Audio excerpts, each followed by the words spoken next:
नमस्कार दोस्तों। हर एस्पिरेंट का एक ही सपना होता है, वो जादुई पीडीएफ और उसमें अपना नाम, वो भी एकदम टॉप पर।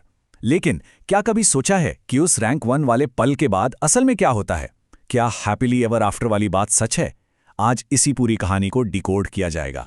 होता क्या है ना, रैंक 1 आते ही बहुत सारा ग्लैमर है, ढेरों इंटरव्यूज हैं और रातों रात मिलने वाली शोहरत है। लेकिन असली कहानी तब शुरू होती है जब वो सारे कैमरे चले जाते हैं, जब चमक दमक शांत होती है। तब शुरू होता है असली काम। वो काम जो ग्राउंड पर असली बदलाव लाता है या फिर इंटरनेशनल लेवल पर पॉलिसीज तय करता है। रिजल्ट के अगले ही दिन से ये असली सफर कैसे शुरू होता है, चलिए समझते हैं। तो आज की इस चर्चा में हम क्या क्या देखने वाले हैं। पहले बात करेंगे 20 साल 20 कहानियों की, फिर समझेंगे फील्ड टू पॉलिसी पाइपलाइन, उसके बाद विमेन पावर और डाइवर्सिटी पर नजर डालेंगे, फिर होगा एक अल्टीमेट रियलिटी चेक और आखिर में मेंस की प्रैक्टिस। तो चलिए सबसे पहले बात करते हैं हमारे पहले भाग की, 20 साल 20 कहानियां। अगर हम 2003 से लेकर 2022 तक के टॉपर्स के असली करियर ट्रैक्स को देखें तो एक बात बिल्कुल साफ हो जाती है। ये सिर्फ पीडीएफ वाले नाम नहीं है, ये वो लोग हैं जो लिटरली आज देश का पूरा सिस्टम चला रहे हैं। और पता है सबसे दिलचस्प बात क्या है? ये मुकाम सिर्फ एक डिस्ट्रिक्ट कलेक्टर बनने तक सीमित नहीं है। जैसे 2003 की टॉपर रूपा मिश्रा जी को ही ले लीजिए। वो आज हाउसिंग एंड अर्बन अफेयर्स में जॉइंट सेक्रेटरी के तौर पे अर्बन पॉलिसीज देख रही हैं। वहीं 2006 के टॉपर मुत्याल राजू रेवू ग्रामीण प्रशासन संभाल रहे हैं। शुभ्रा सक्सेना जी इलेक्शन कमीशन में डायरेक्टर हैं। और टीना डाबी का नाम तो खैर सबने सुना ही है, जो एक बहुत ही चर्चित डिस्ट्रिक्ट कलेक्टर हैं। मतलब सोचिए, इलेक्शन मैनेजमेंट से लेकर ग्लोबल हेल्थ तक ये सारे रोल्स प्रशासन के हर एक अहम हिस्से में फैले हुए हैं। इस कॉन्ट्रास्ट को थोड़ा और करीब से देखते हैं। एक तरफ हैं 2003 की टॉपर रूपा मिश्रा, जो सीधे नेशनल लेवल पर शहरों के विकास की बड़ी बड़ी नीतियां बना रही हैं। और बिल्कुल दूसरी तरफ हैं मुत्याला राजू रेवू, जो आंध्र प्रदेश में रूरल डेवलपमेंट कमिश्नर के तौर पर एकदम ग्राउंड लेवल पर गांव के बीच काम कर रहे हैं। ये सीधा सीधा दिखाता है कि सिविल सर्विसेज में काम का दायरा कितना बड़ा है और रूल्स एक दूसरे से कितने अलग हो सकते हैं। अब आते हैं दूसरे अहम हिस्से पर, the journey field to policy pipeline. ये समझना बहुत जरूरी है कि आखिर एक ऑफिसर का जमीनी अनुभव नेशनल लेवल की नीतियों को कैसे आकार देता है। ये पूरा सफर अक्सर एक डिस्ट्रिक्ट कलेक्टर या डीएम के रूप में शुरू होता है। यहाँ फोकस होता है ग्रास रूट एग्जीक्यूशन पर, यानी सरकार की योजनाओं को सीधे जमीन पर उतारना। फिर यहाँ से जो सॉलिड एक्सपीरियंस मिलता है ना, वो ऑफिसर्स को स्टेट डिपार्टमेंट्स की बड़ी जिम्मेदारियों के लिए तैयार करता है। और फाइनली यही अधिकारी जॉइंट सेक्रेटरी बनकर मंत्रालयों में पहुंचते हैं, जहां पूरे देश के लिए पॉलिसी डिजाइन होती है। सिंपल सी बात है, जो इंसान जमीन की हकीकत जानता है वही दिल्ली में बैठकर सबसे बेहतरीन नीतियां बना सकता है। तो फिर असली इम्पैक्ट या कहें कि रियल इम्पैक्ट है क्या? ये वो ठोस बदलाव है जो सिविल सर्वेंट्स गांव, शहर और जिले के स्तर पर नीतियों को लागू करके लाते हैं। अगर हम एकदम रीसेंट टॉपर्स की बात करें, जैसे 2021 की टॉपर श्रुति शर्मा जो अभी सीडीओ हैं, या 2022 की टॉपर इशिता किशोर जो जॉइंट मजिस्ट्रेट के तौर पर अपनी फील्ड ट्रेनिंग ले रही हैं, ये सभी अभी ग्रास रूट एग्जीक्यूशन के इसी सबसे क्रूशियल और शुरुआती दौर से गुजर रही हैं। यहीं से उनका वो बेस बन रहा है जो आगे काम आएगा।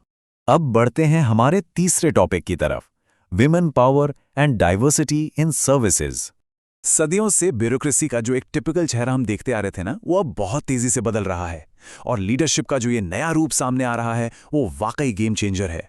पिछले 2 दशकों का डेटा साफ दिखाता है कि आधे से ज्यादा टॉपर्स महिलाएं रही हैं। इसका सीधा सा मतलब है कि टॉप लेवल के एडमिनिस्ट्रेटिव स्ट्रक्चर में एक बहुत ही मजबूत महिला नेतृत्व खड़ा हो रहा है। ये सिर्फ कोई रैंडम स्टैटिस्टिक नहीं है, बल्कि इस बात का सबूत है कि इस सबसे टफ एग्जाम में महिलाएं लगातार अपना दबदबा बना रही हैं और प्रशासन की कमान बेहतरीन तरीके से संभाल रही हैं। और हाँ, ये डाइवर्सिटी सिर्फ जेंडर तक सीमित नहीं है। जरा साल 2014 को याद कीजिए। ये वो साल था जब ईरा सिंघल ने लिटरली इतिहास रच दिया था। वो यूपीएससी परीक्षा टॉप करने वाली पहली पर्सन विद बेंचमार्क डिसेबिलिटी यानी पीडब्ल्यूडी कैंडिडेट बनी। उनकी ऐतिहासिक कामयाबी ये साबित करती है कि ब्यूरोक्रेसी में अब हर बैकग्राउंड के लोगों को रिप्रेजेंटेशन मिल रहा है। और सच कहें तो यही विविधता हमारे एडमिनिस्ट्रेशन को और भी ज्यादा संवेदनशील और कहीं ज्यादा मजबूत बनाती है। ओके, तो इस सीरियस डेटा के बीच क्यों ना एक छोटा सा टेस्ट लिया जाए। चलिए एक प्रीलिम्स पॉप क्विज हो जाए।